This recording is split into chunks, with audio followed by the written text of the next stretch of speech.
ప్రభునందు ప్రేమైన దేవుని పిల్లలారా, దేవుడు మనందరి జీవితంలో మరొక నూతనమైన దినాన్ని అనుగ్రహించి ఆయన అమూల్యమైనటువంటి మాటలను వినగలిగే, నేర్చుకొనగలిగే భాగ్యాన్ని ప్రసాదించినందుకు దేవునికి హృదయపూర్వకమైనటువంటి కృతజ్ఞతలు క్రీస్తు ద్వారా చెల్లిస్తూ, ప్రియులారా, ప్రతిరోజు ప్రసారమవుతున్న ఈ కార్యక్రమంలో రాజుల చరిత్రలు మనం మాట్లాడుకుంటున్నాం గత కొంతకాలంగా.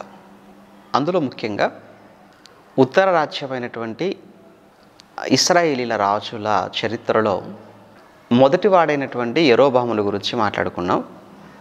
అలానే యరొబాము కుమారుడైనటువంటి నాదాబును గురించి కూడా గత వీడియోలో మనం మాట్లాడుకున్నాం. ఇక ఈరోజు ఈ యరొబాము నాదాబు వంశం అంతరించిపోయింది. ఇప్పుడు కొత్తగా మరొక వంశపు వారు ఇశ్రాయేలీలపై అధిపతిగా, రాజుగా రాబోతున్నారు. వారే బయెషా. ఇశ్శాకారు వంశము అన్నట్టుగా మనం చదువుకుంటాం. అయితే ఈ ఉత్తర రాజ్యమైనటువంటి ఇశ్రాయేలీల పరిపాలన అంతటిని కూడా మనం చదువుతున్నప్పుడు యూదా రాజ్యం యొక్క పరిపాలనకు, వీరి పరిపాలనకు ఒక ప్రధానమైనటువంటి తేడా మనం కనుగొంటాం. అదేంటంటే, యూదా రాజ్యాన్ని ఒక వంశము వారే పరిపాలించారు ప్రారంభం నుంచి, అదే యూదా వంశం. కానీ ఈ ఇశ్రాయేలు రాజ్యాన్ని మాత్రం ఈ 10 గోత్రాల వారిని ఒకే వంశం పరిపాలించినట్టుగా లేదు, కానీ సుమారు 9 వంశాలు ఈ పాలనలో పాలు పంచుకోవటం అన్నది మనం గమనించగలం. కారణం, ఇశ్రాయేలీలను పరిపాలించిన 19 మంది రాజులు కూడా దుష్టరాజులు, దేవునికి విరుద్ధమైన, వ్యతిరేకమైనటువంటి పరిపాలనను చేసినవారు. అందుకే దేవుడు వారి కుటుంబాలలో ఏ ఒక్కరిని కూడా లేకుండా సమూల నాశనము చేసినప్పుడు మరొకరు అధికారంలోకి రావటం అన్నది జరిగింది. ఇలా 9 వంశాలు లేదా 9 వేరువేరు కుటుంబాలకు చెందినవారు ఇశ్రాయేళ్ల మీద అధిపతులుగా ఉండటం జరిగింది. ఎందుకు చెప్తున్నాను అంటే ఈ విషయాన్ని, ముందుగా ఇప్పుడు రాబోతున్నటువంటి రాజు, ఈరోజు మనం మాట్లాడుకోబోతున్న రాజు బయెషా. ఇతను 3వ రాజు. మొదటివాడు యరొబాము, రెండవవాడు నాదాబు, 3వ రాజు ఈ బయెషా. ఈ నాదాబును బయెషా యుద్ధములో ఫిలిస్తీన్ల ప్రాంతమైన గిబ్బెతోనులో యుద్ధం జరుగుతున్న సమయంలో బయెషా కుట్ర చేసి అతన్ని చంపాడు అని మనం నాదాబు చరిత్రలో మనం మాట్లాడుకున్నాం. అతన్ని చంపిన అనంతరం, లేదా అతను చనిపోయిన అనంతరం, అతని కుటుంబానికి చెందిన లేదా యరొబాము సంతతికి చెందిన వారిలో ఏ ఒక్కరిని కూడా మిగలకుండా ఈ బయెషా అందరినీ చంపించేశాడు. అలా చంపడం వలన ముందుగానే అహియా ప్రవక్త ద్వారా యరొబాముకు చెప్పబడిన మాట, లేదా చేసినటువంటి శాపం, ఇచ్చిన శాపం, అది ఇక్కడ బయెషా ద్వారా నెరవేరటం అన్నది మనం గమనించగలం. ప్రియులారా, ఈ బయెషా ఎవరు? ఇతను అహియా కుమారుడిగా మనం చదువుకుంటాం. ఇక మరొక విషయం ఏంటంటే, ఇక్కడ మీరు గమనించవలసింది, ఈ బయెషా గురించినటువంటి పూర్తి సమాచారం ఒక చోట వ్రాయబడలేదు. కనుక ఇతని గురించి వ్రాయబడినటువంటి ఆ పుస్తకాలు, లేదా ఇతని గురించి వ్రాయబడిన సమాచారం ఎక్కడెక్కడ ఉందో దాన్ని అంతటినీ కూడా కలిపి నేను మాట్లాడుతున్నాను. కనుక మీరు దయచేసి ఈ విషయాన్ని మీరు ముందుగా మీరు గమనించాలి. ఇక ఇతని గురించే కాదు, ఇంకొక విషయం కూడా ఏంటంటే, ఇశ్రాయేలీల రాజుల చరిత్ర అంత వివరణాత్మకంగా దేవుడు వ్రాయించినట్టుగా మనకు కనపడదు. ఇక వీరి యొక్క కుటుంబాల గురించి, మరి ముఖ్యంగా వీరి భార్యల గురించినటువంటి ప్రస్తావన కూడా ఎక్కువగా మనకి ఎక్కడ చదువుకోం కూడా సరిగా. దేవుడు వారి పేర్లు కూడా చెప్పడానికి దేవుడు ఇష్టపడలేదు. కేవలం ఒక యెజబేలు గురించి తప్ప ఆవిడ గురించి కూడా దేవుడు చెప్పటానికి చాలా బాధపడే ఉండొచ్చు. ఆహాబు కంటే దుష్టురాలు, ఆహాబు కంటే క్రూరురాలుగా యెజబేలు చరిత్ర గురించి ఆల్రెడీ మనం మాట్లాడుకున్నాం. ఇక మిగతా ఇశ్రాయేలీల రాజుల ఏ భార్య పేరు కూడా దేవుడు చెప్పటానికి ఎందుకో దేవుడు ఇష్టపడలేదు. ఇక ప్రత్యేకించి ఈరోజు మనం మాట్లాడుకుంటున్న ఈ బయేషా గురించి అయితే, ఇతను గురించి మొట్టమొదటగా మనం రాజుల మొదటి గ్రంథం 15వ అధ్యాయం 25 నుంచి 34 వచనాలలోను, అలానే అదే రాజుల మొదటి గ్రంథం 16వ అధ్యాయం మొదటి 6-7 వచనాల వరకును, అలానే మరల దినవృత్తాంతంలో 2వ గ్రంథం 16వ అధ్యాయం మొదటి 6 వచనాలలోను ఈ బయేషాను గురించినటువంటి వివరణ లేదా ఈ బయేషాను గురించిన చరిత్ర దేవుడు రాయించాడు. కేవలం కొన్ని మాటల్లోనే వీరి చరిత్రను దేవుడు చెప్పటం అన్నది జరిగింది. ముందుగా చెప్పినట్టు రాజుల మొదటి గ్రంథం 15వ అధ్యాయంలోను 25 నుంచి 34 వచనాలు, అలానే రాజుల మొదటి గ్రంథం 16 మొదటి 6-7 వచనాలు, దినవృత్తాంతంలో 2వ గ్రంథం 16వ అధ్యాయం అక్కడ కూడా మొదటి 6-7 వచనాలలో. కనుక ఈ 3 చోట్ల వ్రాయబడినటువంటి ఇతని చరిత్ర అంతటినీ కూడా నేను మనసులో పెట్టుకుని నేను మాట్లాడుతున్నాను. కనుక దయచేసి మీరంతా గమనించాలి. నేను చెబుతున్నప్పుడు ఈ 3 సందర్భాలను మీరు తప్పనిసరిగా మీరు చూడాలి. ఆ తర్వాత మీరు ఇతని చరిత్రపై ఒక అవగాహనకు మీరంతా కూడా రావాలి. రైట్. ఇక ఇతని కాలం, ఇతను ఎలా రాజయ్యాడు అనగా నాదాబును చంపేసి రాజయ్యాడు అని మనం మాట్లాడుకున్నాం. 2, ఇతను పరిపాలించిన కాలం క్రీస్తుకు పూర్వం 909 నుంచి 885, అనగా సుమారు 24 సంవత్సరాలు. 24 సంవత్సరాలు అంటే చాలా ఎక్కువ కాలమే పరిపాలించాడు. ఎందుకంటే ముందున్న యెరోబాము కంటేను, ఆ తర్వాత నాదాబు కంటేను, వారిద్దరి కంటే బయేషా చాలా ఎక్కువ కాలమే పరిపాలన చేసినట్లుగా చరిత్ర చెప్తుంది. అయితే ఇతని 24 సంవత్సరాల పరిపాలనలో ఏం జరిగింది? ఇతను అహియా కుమారుడు, అహియా ప్రవక్త లేదా దైవజనుడి యొక్క కుమారుడు అని చెప్పాను. ఇక 24 సంవత్సరాల పరిపాలనలో ఇతను ఎలా పరిపాలించాడు, ఏం చేశాడు ముఖ్యంగా అన్నప్పుడు, ఇక్కడ ఇతను ఇశ్రాయేలును పరిపాలన చేస్తున్న సమయంలోనే ప్రక్కనే ఉన్నటువంటి యూదా రాజ్యం, దక్షిణాన ఉన్నటువంటి యూదా రాజ్యాన్ని ఆసా ఆ రాజు అక్కడ పరిపాలన చేస్తుంటాడు. ఆసా పరిపాలనలో 3వ సంవత్సరంలో బయేషా అధికారంలోకి రావడం జరుగుతుంది. ఇక అధికారంలోకి వచ్చినప్పటి నుంచి కూడా వాస్తవానికి బయేషా చాలా బలవంతుడు, అంతేకాదు చాలా యుద్ధ నైపుణ్యం కలిగిన వాడు, ధైర్యవంతుడు. ఇంకా చెప్పాలి అని అంటే ఇతనికి చాలా చాలా గుండె ధైర్యం. ప్రియులారా, వీటితో పొరుగున ఉన్నటువంటి తన సోదరులైన యూదా రాజ్యంపై దండెత్తి యూదా రాజ్యాన్ని ఆర్థికంగా దెబ్బతీయాలి అని ఇతన్ని చేసినటువంటి ఒక కుట్ర.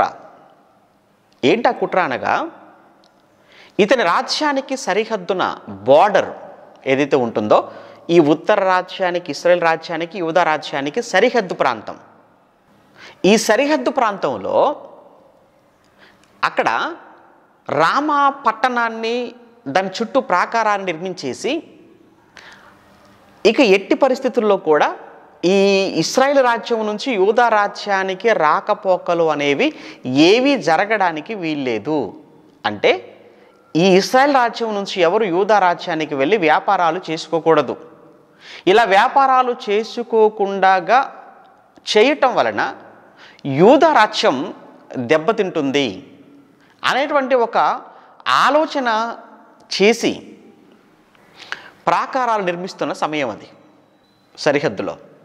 అప్పుడు ఆస అధికారంలో ఉన్నాడు కదా, ఈ ఆస చేసిన పని ఏంటంటే వెంటనే ఈ విషయంలో ఆస వాస్తవానికి బలహీనుడిగా కనబడతాడు. ఆస బలహీనుడా అంటే బలహీనుడు ఎవరికంటే అంటే ఆ ప్రక్కనే ఉన్నటువంటి బయేషా కంటే కూడా బలహీనుడంటే. ఇంకా చెప్పాలి అని అంటే బయేషాకు భయపడిన ఆస అని చెప్పొచ్చు. ఇర్మియా గ్రంథం మీరు 41:9 మీరు చూడగలిగితే, ఇర్మియా గ్రంథం 41వ అధ్యాయం 9వ వచనంలో బయేషాకు భయపడి ఆస అన్న పదం అక్కడ మీరు చూస్తారు. అందుకే ఇక లాభం లేదనుకున్నాడు ప్రత్యక్షంగా యుద్ధం చేయలేక ఆస. ప్రక్కనే ఉన్నటువంటి సిరియా మీకు తెలుసు కదండి, మీరు మ్యాప్లో మీరు చూడగలిగితే ఇజ్రాయిల్ అనేది లేదా ఇజ్రాయిల్ యూదా ఈ రెండు కూడా కలిపే ఉంటాయి కదా. పాలస్తీనా ఈ భూభాగానికి పై భాగాన మనకు సిరియా కనబడితే క్రింది భాగాన మనకు ఈజిప్ట్ కనబడుతుంది, ఐగుప్తు కనబడుతుంది. అందుకే ఎక్కువగా సిరియాకు, ఐగుప్తుకు, పాలస్తీనాకు యుద్ధాలు మీరు చూడండి ఎలా ఉంటాయో. రైట్. ఇక అప్పటికి ఈ ఆస పొరుగున ఉన్నటువంటి సిరియా రాజు చాలా ఏమంటారు అనంటే యుద్ధాలు చేసి బలవంతుడిగా సిరియా సైన్యం ఆ చుట్టూ ఉన్నటువంటి చిన్న చిన్న వాటిని ఆక్రమించుకోవటం అనేది జరుగుతుంది. మంచి ఏమంటారు అనంటే విజయాలు సాధించి గొప్ప దేశంగా ఉంటుంది ఆ సమయానికి సిరియా. అందుకే ఆ సిరియా రాజైన బెన్హదదు, ఆ సిరియా రాజైన బెన్హదదు దగ్గరకు ఈ యూదా రాజైన ఆస దేవాలయములోను రాజమందిరములోను ఉన్న బంగారాన్ని, వెండిని తన దూతలకిచ్చి పంపించాడు బెన్హదదు యొద్దకు. బెన్హదదు యొద్దకు వీటిని పంపుతూ కానుకలు వ్రాసిన ఉత్తరం ఏంటంటే, అయ్యా ఈ ప్రక్కనే ఉన్నటువంటి ఈ బయేషా ప్రాకారాలు నిర్మించే పనిలో ఉన్నాడు, దయచేసి మీరు వీటిని స్వీకరించండి. మీరు వీటిని స్వీకరించటమే కాదు, ఇప్పటికే మీకు బయేషాకు మధ్య సంధి కూడా జరిగింది. అయితే ఆ సంధి ఒప్పందాన్ని మీరు రద్దు చేసుకొని నేను పంపే ఈ కానుకతో మీరు దయచేసి మీరు మాకు ఆ ఫేవర్గా మీరు చేయాలి, మాకు అనుకూలంగా మీరు చేయాలి అనగానే ఇతను ఇచ్చినటువంటి కానుకలు స్వీకరించిన బెన్హదదు తన యొద్ద ఉన్నటువంటి సైన్యాన్ని, సైన్యాధిపతులను ఇజ్రాయెల్ దేశం మీదకి పంపుతాడు, బయేషా మీదికి. అప్పుడు బయేషా సిరియా రాజు సైన్యాన్ని, సైన్యాధిపతులను చూచి అప్పుడు ఆ ప్రాకారాలు కట్టడం అన్నది ఆపివేయటం జరుగుతుంది, నిలిపివేయటం. అయితే అది మాత్రమే కాదు, ఆ తర్వాత బయేషా ఆ పరిపాలన మనం చూస్తున్నప్పుడు ఇతని యుద్ధాలు, ఇతని పరిపాలనలో దేవుడు ఇతని పరిపాలన విషయంలో దేవుడు సంతృప్తి చెందినట్టుగా మనకు కనపడదు. ఇంత సుదీర్ఘమైన కాలాన్ని దేవుడు అతనికి ఇచ్చినప్పటికీ కూడా ఈ సుదీర్ఘ కాలంలో దేవునికి ఆయాసాన్ని, దుఃఖాన్ని మిగిలించాడు తప్ప దేవుని ఆశయాలకు, దేవుని ఆలోచనలకు అనుగుణంగా మాత్రం ఇతను బయేషా పరిపాలన చేసినట్టుగా మాత్రం మనకు కనిపించదు. ఎందుకు ఇంత కాలం ఇచ్చాడు అంటే తన తండ్రిని బట్టి తప్ప తనను బట్టి మాత్రం కానే కాదు. తన తండ్రి అయిన అహీయాను బట్టి ఇతనికి ఇంత కాలాన్ని దేవుడు ఇచ్చి ఉంటాడని మనం అనుకుంటాం. ఎందుకంటే దేవుడు ఆ రోజు దావీదును బట్టి సొలొమోనును, దావీదును బట్టి ఆ తర్వాత వచ్చినటువంటి సొలొమోను సంతతిని అంతటినీ కూడా దేవుడు ఆశీర్వదించినట్టుగా మనం చదువుకుంటాం. యూదా రాజుల గురించి మనం మాట్లాడుకున్నప్పుడు, అలానే భవిష్యత్తులో మనం మాట్లాడుకున్నప్పుడు కూడా ఇంకా పూర్తి విషయాలు మీకు అర్థమవుతాయి. ఇక్కడ కూడా అహీయాను బట్టి 24 సంవత్సరాలు ఇతనికి అధికారంలో ఉంచినప్పటికీ కూడా ఎక్కడ కూడా బయేషాలో మార్పు, ఎక్కడ బయేషాలో దేవుని పట్ల భయము, భక్తి అన్నది మాత్రం కనిపించలేదు. పైగా గర్వంతో విర్రవీగాడు బయేషా. ఏంటి ఆ గర్వం అన్నప్పుడు, నేను కత్తి పడితే విజయం నాదే అవుతుంది, నాకున్నటువంటి బలం, నాకున్న ధైర్యం, నాకున్న సైన్యం అనుకున్నాడు. ఒక విషయం మీరు బాగా గమనించాలి ప్రియులారా, ఇప్పుడు కూడా మనకున్న వీటిని బట్టి కూడా మనం అతిశయించకూడదు. ఒక మాట ఈ సమయంలో మీకు జ్ఞాపకం చేస్తాను. కీర్తన 20వ అధ్యాయం 7వ వచనంలో, కీర్తనల గ్రంథం 20వ అధ్యాయం 7వ వచనంలో కొందరు రథములను బట్టి లేదా కొందరు గుర్రములను బట్టి అతిశయపడుదురు, మేమైతే యెహోవా నామమును బట్టి మేము అతిశయపడుదుము అంటారు. అంటే చాలామంది వారికి ఉన్న వాటిని బట్టి అతిశయపడుతుంటారు, వారికి ఉన్న వాటిని బట్టి గర్విస్తుంటారు. కానీ మేమైతే దేవుణ్ణి బట్టి, దేవుని నామాన్ని బట్టి అతిశయిస్తున్నాము అంటాడు కీర్తనకారుడు 20వ అధ్యాయం 7వ వచనంలో. ఇక్కడ ఇతన్ని కూడా మనం చూస్తుంటే బయేషా కూడా తనకున్నటువంటి బలాన్ని చూసి, తనకున్న ధైర్యము, తనకున్న యుద్ధ నైపుణ్యము వీటిని బట్టి అతిశయించాడు గనకనే యోధా మీదికి కాలెత్తాడు. వీటిని బట్టి అతిశయిస్తున్నాడు గనకనే దేవుడితో నాకేంటి అనుకున్నాడు. ఫరో కూడా అదే కదా చేశాడు. ఐగుప్తు రాజైన ఫరో కూడా నేను యెహోవా మాట విని పోనిచ్చుటకు యెహోవా ఎవడు అన్నాడు. ఆ రోజు అహరోను మోషే వారిద్దరూ కూడా వెళ్ళాడు మాట్లాడుతున్నప్పుడు. కారణం ఏంటంటే వాడికి ఉన్నటువంటి యుద్ధ రథాలను బట్టి అతిశయించాడు ఫరో. కానీ ఫరో ఏమయ్యాడో, యుద్ధ రథాలు ఏమైపోయాయో మనకు తెలియంది కాదు చరిత్ర. కనుక బయేషా కూడా భక్తి లేనివాడుగా దేవుడు చూస్తున్నాడు, సహిస్తున్నాడు. కారణం తన తండ్రిని బట్టి. ఇక లాభం లేదనుకున్నాడు. ఇతని ప్రవర్తన అంతా కూడా ఎలా అయిపోయింది అన్నప్పుడు, ఇతని పరిపాలన అంతా కూడా యెరోబాము ఏదైతే ప్రారంభించాడో, యెరోబాము ఉత్తరాన ఉన్న ఇశ్రాయేలీయులైన 10 గోత్రాల వారు యెరూషలేము దేవాలయానికి వెళ్ళి ఎక్కడ అటువైపు అనగా యూదా రాజ్యం వైపు, యూదా రాజుల వైపుకే తమ మనసును తిప్పుకొని ఎక్కడ తిరిగి మళ్ళీ ఈ రాజ్యానికి రాకుండా పోతారేమోనని అక్కడే 2 బంగారు దూడలను చేయించి విగ్రహాలను నిలవబెట్టించి బలిపీఠాలు కట్టించి మిమ్ములను లేదా మన పూర్వీకులను ఐగుప్తు నుంచి విడిపించి ఐగుప్తు నుంచి కనానుకు నడిపించినది వీరే, ఇవే అని ఇశ్రాయేలు ప్రజలందరినీ దేవునికి దూరం చేశారు, దూడలకు దగ్గర చేశారు. అదే సాంప్రదాయం, అదే విధానం తన కుమారుడు నాదాబు అనుసరించాడు.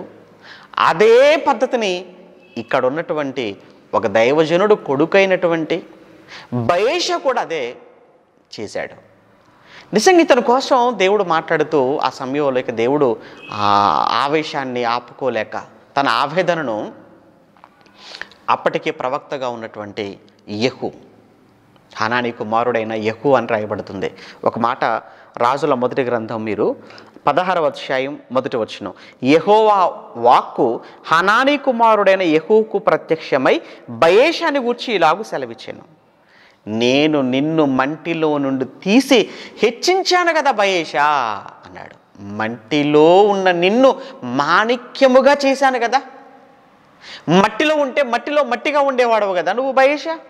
కానీ మట్టిలో అంటే కనబడకుండా మరుగున పడిపోయిన నిన్ను తీసి నేను నా ప్రజలైన ఇశ్రాయేలీల మీద నిన్ను అత్యధికముగా హెచ్చించి రాజుగా నేను నియమించి సింహాసనం మీద కూర్చోబెడితే నువ్వు తప్పు చేసిందే కాక నా ప్రజలైన ఇశ్రాయేలీలందరినీ కూడా నువ్వు తప్పుడు మార్గంలోకి నడిపించి వారందరి చేత నువ్వు తప్పు చేయించావు, వారందరినీ కూడా మార్గం తప్పించేశావు. కనుక నేను నీకు ఇక శిక్ష విధించబోతున్నాను అని యెహూ వచ్చి ప్రవక్తగా ఇతనికి శాపం పెడుతున్నాడు. ఏంటి శాపం అంటారా? యెరోబాముకు పెట్టిన శాపమే. యెరోబాముకి ఇచ్చిన శాపం ఇక్కడ బయేషాకు కూడా దేవుడు అమలు చేస్తున్నాడు. యెరోబాముకు ఏ విధమైన శాపం? యెరోబాము సంతతిలో ఎవరునూ మిగలకుండగా అంత నిర్మూలమైపోతారు అన్నాడు. అంతేకాదు, పట్టణంలో చనిపోయిన వారిని కుక్కలు తినేస్తాయన్నాడు. బయట చనిపోయిన బీడు భూములో చనిపోయిన వారిని ఆకాశ పక్షులు తినివేయును అన్నాడు. అలానే బయేషా నీ కుటుంబములో కూడా ఏ ఒక్కరూ మిగలకుండగా నీ కుటుంబములో పట్టణాలలో చచ్చిపోతే కుక్కలు తింటాయి, బీడు భూముల్లో చనిపోయిన వారిని ఆకాశ పక్షులకు దేవుడు ఆహారముగా వేయబోతున్నాడు అని ప్రవక్త వచ్చి బయేషాను హెచ్చరించటం. ఆ తర్వాత కొద్ది కాలానికే బయేషా చనిపోయి తిర్సా పట్టణంలో సమాధిలో పెట్టబడటం. తిర్సాను అంటే ఈ ఉత్తర రాజ్యమైన ఇశ్రాయేలు రాజ్యంలో తిర్సా అనే పట్టణాన్ని రాజధానిగా చేసుకొని పరిపాలన చేశాడు. అందుకే తిర్సాలో అతని సమాధి ఉంటుంది. అక్కడ అతని సమాధి చేయటం అనేది జరిగింది. ప్రియులారా, ఇది బయేషాను గురించినటువంటి చరిత్ర. తన గతాన్ని మర్చిపోయాడు, తన పూర్వస్థితిని మర్చిపోయాడు, కృతజ్ఞత లేనివాడుగా మారిపోయాడు. దేవుడంటే భయం లేనివాడుగా, భక్తి లేనివాడుగా తనకున్న బలాన్ని చూసుకున్నాడు, తనకున్న సైన్యాన్ని చూసుకున్నాడు, తనకున్నటువంటి యుద్ధ నైపుణ్యం వీటిని బట్టి అతిశయించాడు, యూదా మీదకి దండెత్తాడు. అన్నిటికంటే రాజును చంపేశాడు. కుట్రతో రాజును చంపటమే కాదు, దేవుడి దృష్టికి అతను చేసిన ప్రధానమైనటువంటి తప్పులు, ప్రధానమైనటువంటి నేరాలు. తన రాజు, తన అధిపతి అయినటువంటి నాదాబును చంపాడు. తన అధిపతిని కుట్ర చేసి చంపటమే కాదు, ఆ తర్వాత ఇతను నడిచినటువంటి మార్గం, ఇతను యెహోవా దృష్టికి కీడు చేసిన వాడిగా కనబడుతున్నాడు. ఇతనే కాదు, రాజ్యాన్ని, ప్రజలందరినీ కూడా అదే తప్పుడు మార్గంలోనికి నడిపించి దేవుడి దృష్టికి అతి భయంకరమైన కీడు చేసిన వ్యక్తిగా మారిపోయి ఇతను కూడా దేవుడు చేత చంపబడినట్టుగా, ఆ తర్వాత ఇతని వంశం కూడా లేకుండగా పోతుంది. ఎందుకంటే శాపం వచ్చేసింది. దేవుని యొద్ద నుంచి ఒక మాట వచ్చిందా అది ఖచ్చితంగా జరిగి తీరుతుంది. అది జరిగింది అనటానికి యెరోబాము సంతతి మనకు సాక్ష్యంగా లేదు. యెరోబాము చనిపోయాడా? దేవుడు మొత్తాడా? నాదాబు దేవుడు మొత్తేశాడా? చనిపోయాడా? నాదాబు కూడా చనిపోయాడు కదా బయసు చేతిలో. అంతేకాదు, బయసు అందరిని చంపేశాడు కదా. దేవుడిచ్చిన శాపం నెరవేరిపోయింది కదా. అంటే యెరోబాము వంశంలో ఒక్కరు కూడా లేరా? ఒక్కరు కూడా లేరు. అదే శాపం బయషాకు వచ్చింది. ఎందుకు వచ్చింది? భక్తి లేనివాడుగా బ్రతికాడు గనుక, దేవుడంటే భయాన్ని విడిచిపెట్టి బ్రతికాడు గనుక. దేవుడంటే భయం లేక, భక్తి లేక బ్రతికిన బయష జీవితం నీ కళ్ళ ముందు కనబడుతుంది. నువ్వెలా బ్రతుకుతున్నావు ఒక్కసారి నువ్వు ఆలోచించుకో. నేను ఎలా బ్రతుకుతున్నానో నాకు నేనుగా మనమంతా ఆలోచించుకోవాలి.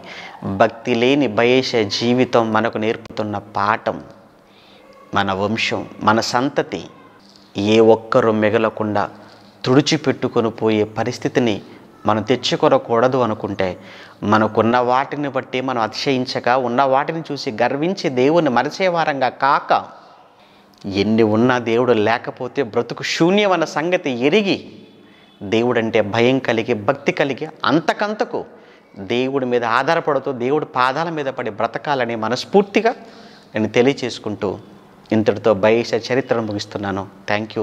రేపు మరొక అంశంతో కలుసుకుందాం. వందనాలు. ప్రార్థిస్తూ ఉండండి, బైబిల్ ధ్యానిస్తూ ఉండండి.